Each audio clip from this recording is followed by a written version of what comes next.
नमस्कार दोस्तांनो. अभ्यासावर बोलू काहीच्या 7व्या सत्रात मी तुमचं स्वागत करतो. आजचा विषय तोच, मागे जो आपण बघतोय तोच, स्वयं अध्ययन अर्थात सेल्फ स्टडी. चला तर मग मार्गदर्शन सत्राला लगेचच सुरुवात करूया.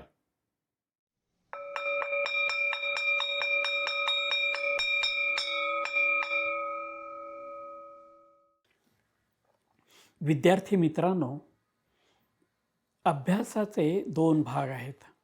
त्यापैकी एक भाग आपण पाहिला, त्यामध्ये मुख्यतः विचारावर भर आहे. त्यात वाचन आहे, मनन आहे, चिंतन आहे, स्वतंत्रपणानं लेखन करणं, नोट्स काढणं आहे. पण त्याबरोबरच मला आपल्याला एक गोष्ट सांगायची आहे की आपल्याला काही भाग असा आहे की ज्यात कृती आहे, काही कृती करायची आहे. आणि वाचन करून, मनन करून कंटाळा आला म्हणजे अशा प्रकारची कृती करणं हा सुद्धा एक अभ्यासाचा भाग आहे. तुम्ही जर नीट आपल्या अनेक विषयांचा अभ्यास केला तर लक्षात येईल आपल्याला अनेक आकृत्या काढाव्या लागतात आणि त्या आकृत्यांचा सराव करणं, त्या आकृत्यांचा अभ्यास करणं हा सुद्धा आपल्या अभ्यासाचा भाग आहे आणि तो सुद्धा आयत्या वेळेला होत नाही. आणि काही उदाहरणं सांगतो मी तुम्हाला. भूगोल या विषयामध्ये नकाशा काढणं, नकाशा भरणं असे प्रश्न असतात आणि अनेकदा विद्यार्थ्यांना 1 मार्काचा प्रश्न म्हणजे काही महत्त्वाचा नाही वगैरे असं वाटतं. असं नाही, तो अभ्यासाचा भाग आहे आणि तो सामान्य ज्ञान म्हणून आपल्या ज्ञानामध्ये भर घालणारा असतो. म्हणून आपल्याकडे भूगोलाचा अभ्यास करताना नकाशांचा संग्रह ठेवा, नकाशे काढा, नकाशे भरा, नकाशांचा सराव करा. मित्रांनो, विज्ञान हा विषय असा आहे की त्यामध्ये आपल्याला अनेक प्रयोग करावे लागतात आणि प्रयोगशाळेमध्ये कृती करावी लागते. प्रयोगशाळेमध्ये केलेली कृती आपल्याला घरी करता येत नाही, पण परीक्षेमध्ये मात्र आपल्याला प्रयोगावर आधारलेले प्रश्न सोडायचे असतात. म्हणून प्रयोगशाळेमध्ये सरांनी प्रयोग दाखवताना कशी मांडणी केली आहे त्याचं निरीक्षण करा. म्हणजे पहा, सरांनी प्रयोग कसा केला ते दाखवलं, फळ्यावर त्याची इक्वेशन्स किंवा समीकरणं मांडली आणि त्याचबरोबर ती जी मांडणी ज्या आयुधांना किंवा उपकरणांना समोर ठेवून केले त्याचं निरीक्षण केलं.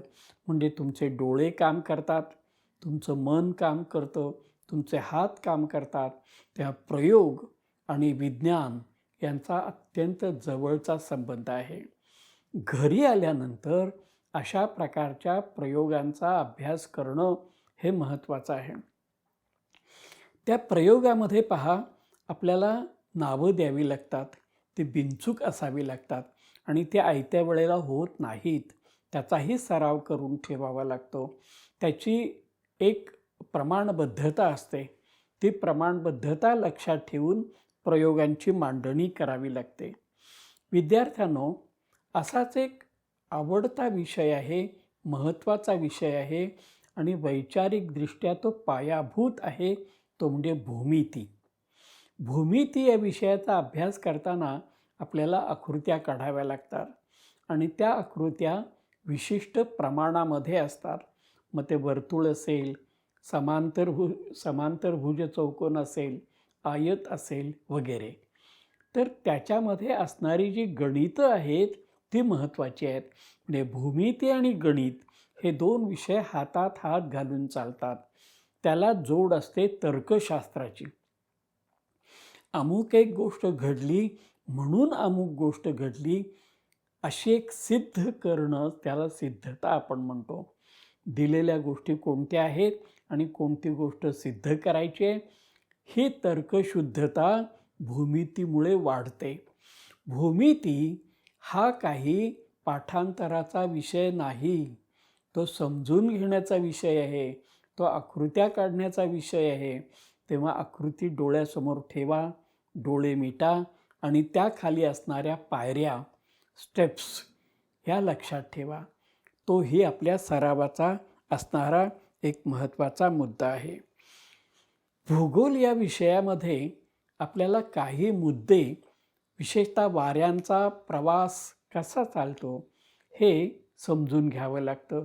त्याबरोबरच कोणत्या प्रदेशात कोणती पिकं पिकतात हे लक्षात ठेवावं लागतं. त्यासाठी नकाशे लक्षात ठेवावे लागतात. नकाशा काढणं, नकाशा भरणं हे भूगोलात महत्त्वाचं आहे. भूगोल हा विषय अनेकांना रुक्ष वाटतो. याचं कारण तो फक्त माहितीने भरलेला आहे म्हणून. पण लक्षात ठेवा की भूगोल या विषयामध्ये प्रवास असतो आणि तो प्रवास कसा चालतो म्हणजे त्यात रस्ते येतात, रेल्वे येतात, विमानमार्ग येतात. ते नकाशे डोळ्यासमोर ठेवून समजून घ्या. हा आत्ताचा जो आपण अभ्यास करत आहोत हा आकृत्यांशी संबंधित आहे आणि अशा प्रकारच्या आकृत्यांचा सराव करणं, आकृत्या काढणं, आपल्या योग्य प्रमाणबद्ध वहीमध्ये काढून ठेवणं, त्याला टायटल्स, त्याला शीर्षकं देणं हे महत्त्वाचं आहे. जेव्हा वाचून कंटाळा येतो तेव्हा अशा प्रकारच्या आकृत्या असणारा विषय हा महत्त्वाचा ठरतो. मित्रांनो, यालाच जोडून एक अत्यंत महत्त्वाचा विषय आहे, तो म्हणजे स्वतः. आपण स्वतः. आपण पहा, मराठीचा अभ्यास करतो, आपण संस्कृतचा अभ्यास करतो, विज्ञानाचा अभ्यास करतो, पण आपला अभ्यास आपण कधी करतो का? हा आपला अभ्यास आपण करणं हा सुद्धा अभ्यासाचा विषय आहे आणि त्याला नाव आहे आत्मनिरीक्षण, आत्मपरीक्षण. तुम्ही म्हणतात हे काय काढलं नवीन खूळ? खरं आहे ते. आपण ज्यावेळी अभ्यास करत असतो तेव्हा अभ्यास संपल्यावर रात्री झोपताना स्वतःचा विचार करा. म्हणजे आपण सगळ्यांचा विचार करतो पण स्वतःचा विचार कधीच करत नाही. मग कसा करायचा हा विचार? आज दिवसभरामधनं माझ्याकडनं काही चुका झाल्या का? माझ्याकडनं काही कुणाचा अपमान झाला का? किंवा मला कोणी रागावून बोललं का? किंवा माझ्या चुकीमुळे दुसऱ्या कोणाला तरी त्रास झाला का? अशा प्रकारच्या गोष्टी आठवा आणि जमल्यास त्याचंही एक सुंदर टिप्पण करून ठेवा. ते म्हणजे आत्मनिरीक्षण.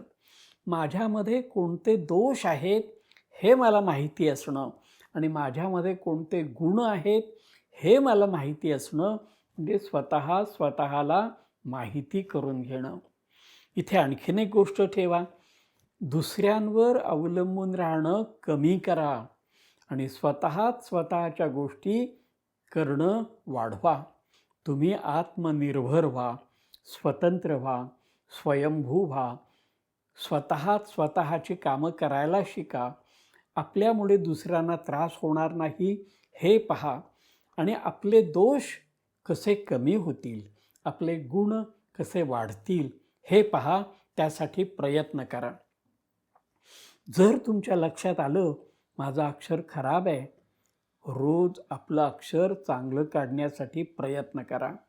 याचा अर्थ असा की आपल्यातले दोष कमी करणं आणि आपल्यातले गुण वाढवणं हे आपणच करण्याची गोष्ट आहे, दुसरं कोणी नाही.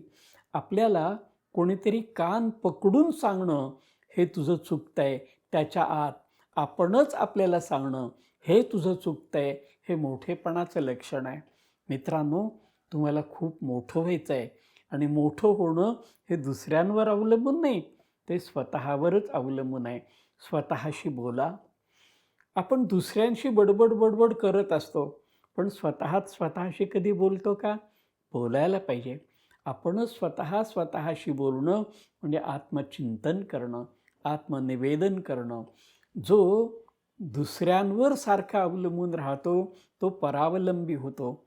रामदासांनी म्हटलंय, जो दुसऱ्यावरी विसंबला त्याचा कार्यभाग बुडाला, जो स्वतःच कष्टत गेला तोची भला.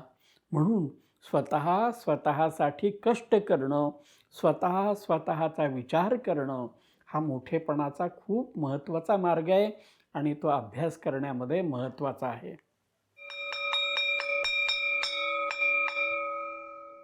आज सरांनी आपल्याला आत्मनिरीक्षण, प्रॅक्टिस म्हणजेच सराव कसा करावा ह्याबद्दल मार्गदर्शन केलं. तुम्ही हे सगळं नीट लक्ष देऊन ऐकताय ना, कारण ही अत्यंत महत्त्वाची माहिती आहे जी तुम्हाला पुढे आयुष्यात उपयोगी पडणार आहे. आमचा चॅनल लाईक आणि सबस्क्राईब करायला विसरू नका. तुमच्या मित्रमैत्रिणींना ह्याचा प्रसार करा, त्यांना पाठवा लिंक्स. लवकरच भेटूया आपण ह्याच्या पुढच्या सत्रामध्ये. नमस्कार. Love